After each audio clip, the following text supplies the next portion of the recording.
Hello everybody, welcome back to my channel. If you're new here, welcome. I'm Sherelle. I am a ex-health anxiety sufferer, now therapist who solely specialises in health anxiety. And in today's video, I really wanted to talk about cardiophobia. Cardiophobia is such a common theme for health anxiety sufferers. And what's interesting is when I first had health anxiety, I only worried about cancer. I didn't worry about my heart at all. And really, I guess in a very ignorant kind of way back then, when I was just predominantly worried about cancer and I would see other people worrying about their heart, I would think to myself, I wish I would just worry about my heart because I can just get an ECG and find out that I'm fine and move on. And that's what I used to think until it happened. And so when I did finally have a horrible run-in with cardiophobia, it completely wiped the floor with me.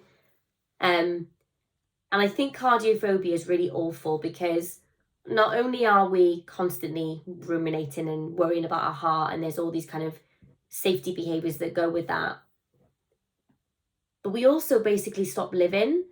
Because when you think there's something wrong with your heart, a lot of people are too terrified to do anything. So with me, I was getting all the symptoms, the ectopic beats, felt like my heart was skipping, or extra beats. Used to get huge thuds in my throat, I'd feel my palpitations in my throat. My heart rate was consistently over 100, just tachycardia for months. All the time my heart was pounding. I could feel my pulse everywhere, in fact, everywhere throughout my body. I was getting chest pain, really awful left-sided chest pain, left arm pain, dizziness, nausea, shortness of breath. So I was dealing with that, the physical side of it, but also the mental thing of just feeling like I was at risk for having a cardiac arrest at any point. So I felt very scared to be left alone with my two young children. And I'd have these really awful, intrusive thoughts of me collapsing and my two kids are there and nobody can help them and they can't even call for help because they're so little. And so I always wanted to be around other people. And I didn't want to do things like I wouldn't even want to run up the stairs, Anything that would cause my heart rate to increase freaked me out and I just wanted no part of it. And so, I just stopped living, stopped going out really, was on Google 24/7, reading about various different heart arrhythmias and all of the tests that I needed, which I just went through them one by one. No amount of reassurance was enough. I ended up seeing, between 2016 and very early 2020, I think I'd seen maybe 5 or 6 different cardiologists, electrophysiologists, just GPs. I'd gone to A&E as well, just constantly needing more. I can't tell you how many ECGs that I had. So many ECGs, a monitor, stress tests. I had the full lot because no amount of reassurance was enough. So it was really awful, really difficult, and I was constantly on Reddit, constantly on Facebook support groups, which really were making things worse. And I didn't have a Fitbit, but I did have this app on my phone. And it was this really terrible app, a heart monitor app, where you'd put your finger on the back here and it would tell you your pulse. And I was obsessed with that. I was doing it 20 times a day, and obviously you're seeing fluctuations in your heart. And I would just obsess over it, well, my heart beats 120 now, and then it went down to 80. And so I was just constantly checking. I was just doing this all the time, checking my pulse all the time, sat there like that, just checking.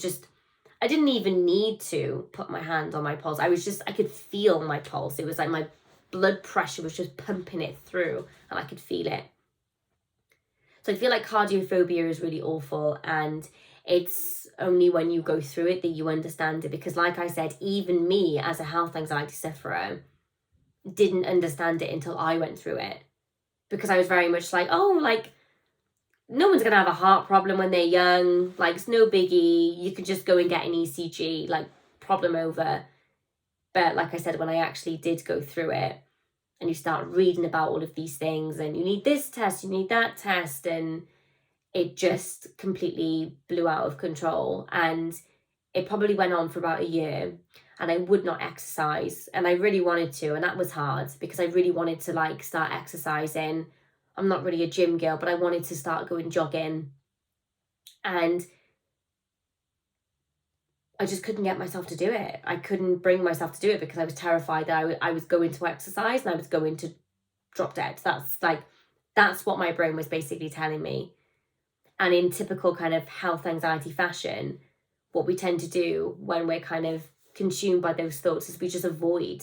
It's like, well, I'm not going to go to the gym. I'm not going to be left alone by myself with the kids. We just do these avoidant behaviors because that feels easier than sitting with the uncertainty or sitting with those awful kind of thoughts and that uncomfortable feeling that we get. So cardiophobia is something that I see a lot in my own practice. I have many clients that have cardiophobia. And cardiophobia is kind of unique, really, in a way that with this particular fear, you have to do some kind of exposure therapy. So you have to get the person to start exposing themselves to getting used to feeling their heart beating fast, which may mean pushing that person to do some exercise or go on that jog, because you need to collect some real evidence of, well, I went on that jog and my heart was fine and I didn't pass out and I didn't drop dead and I didn't have that cardiac arrest. So it can be quite tricky managing cardiophobia, because you're basically pushing somebody massively out of their comfort zone, and that in itself can cause an increase in their anxiety temporarily. But it's all for a good cause, because eventually what happens is the person sits there and they're like, well, I've been on 5 jogs now, and yeah, I may have had a few symptoms, but really nothing's happened. And then they start to take this event that was very unsafe in their mind and they turn it to a place of safety. And that's what I did. And like nowadays, like I go dancing and I exercise and I can feel my heart pounding and I don't get affected by it anymore, because I just know that, well, your heart's going to beat fast when you're exercising, and that's fine. That's what you want to happen. Just kind of changing that perception that's really key.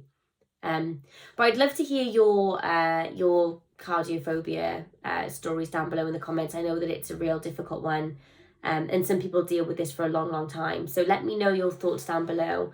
I just thought I'd share my story today because I'm just currently in between clients and just thought I'd take the opportunity to jump on here. So thanks for watching, guys. Don't forget to give this video a thumbs up if you enjoyed it, or please subscribe if you're new. And I'll see you on my next video. Take care.